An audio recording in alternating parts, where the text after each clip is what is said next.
हज़रत अबू हुरैरा रज़ी अल्लाह ताला अन्हु खां रिवायत आहे त रसूलुल्लाह सल्लल्लाहु अलैहि वसल्लम फरमायो त अल्लाह रब्बुल इज़्ज़त रमज़ानुल मुबारक जे महीने में मुंहिंजे उम्मत खे 5 शयूं अता फ़रमायूं आहिनि जेके मुंहिंजे उम्मत खां अलावा अॻ में कंहिं बि उम्मत खे अल्लाह रब्बुल इज़्ज़त अता न फ़रमायो।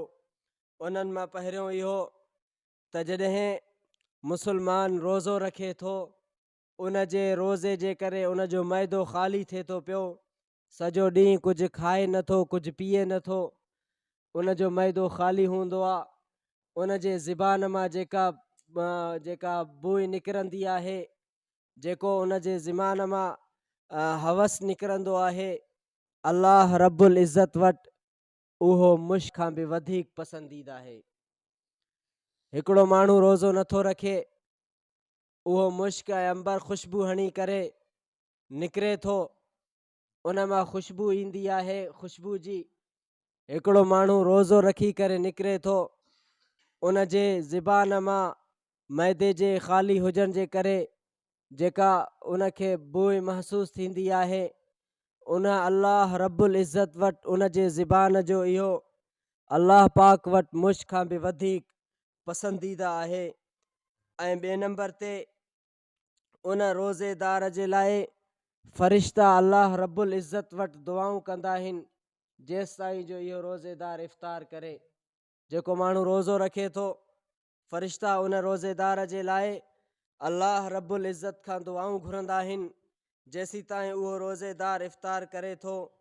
ऐं टे नंबर ते अल्लाह रब्बुल इज़्ज़त रोज़ेदारनि जे लाइ रोज़ानो जन्नत खे सींगारे करे पोइ अल्लाह तबारक व ताला जन्नत खे फ़रमाईंदो आहे, मुख़ातब थींदो आहे त मुंहिंजा उहे बाना जिन रोज़ा रखिया, जिन तकलीफ़ूं बर्दाश्त कयूं, जिन सबिर कयो, जिन रोज़े रखी करे मां अल्लाह जे रहमत खे हासिलु कयूं, हाणे अनक़रीब इहे मुंहिंजा बाना पंहिंजे तकलीफ़ खे दूरि करे तुंहिंजे अंदरि दाख़िल थींदा। याने कि चौथे नंबर ते आहे ऐं इन महीने जे अंदरि अल्लाह रब्बुल इज़्ज़त जेको आहे शैताननि खे क़ैद करे बंदि करे छॾींदो आहे, जकड़े छॾींदो आहे। मुसलमान 11 महीना जेके गुनाह कंदो हुयो, रमज़ान जे महीने जे एहतराम जे करे उहो उन्हनि गुनाहनि जे वेझो नथो वञे, जंहिं करे अल्लाह रब्बुल इज़्ज़त शैतान खे बंदि करे छॾींदो आहे ज़ंजीरनि जे अंदरि। शयातीन खे अल्लाह रब्बुल इज़्ज़त क़ैद कंदो आहे त मोमिन मुसलमान उन्हनि गुनाहनि जे वेझो नथो वञी सघे। ऐं 5 नंबर ते आहे अल्लाह रब्बुल इज़्ज़त इन रमज़ान जे महीने जे आख़िरी राति अल्लाह रब्बुल इज़्ज़त मुसलमाननि जी मग़फ़िरत फ़रमाईंदो आहे।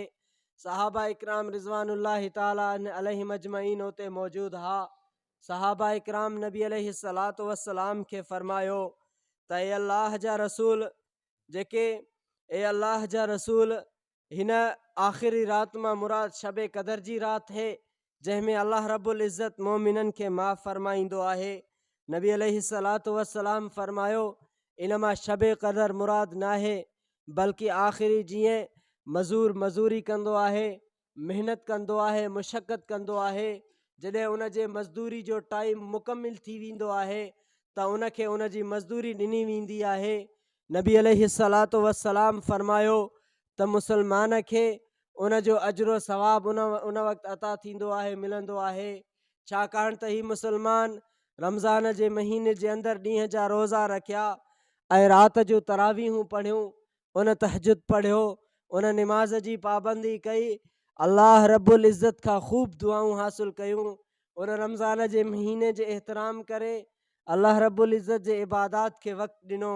हाणे आख़िर में जॾहिं रमज़ान मुकमिल थिए थो त आख़िरी राति अल्लाह रब्बुल इज़्ज़त पंहिंजे उन बाने जी मग़फ़िरत थो फ़रमाए।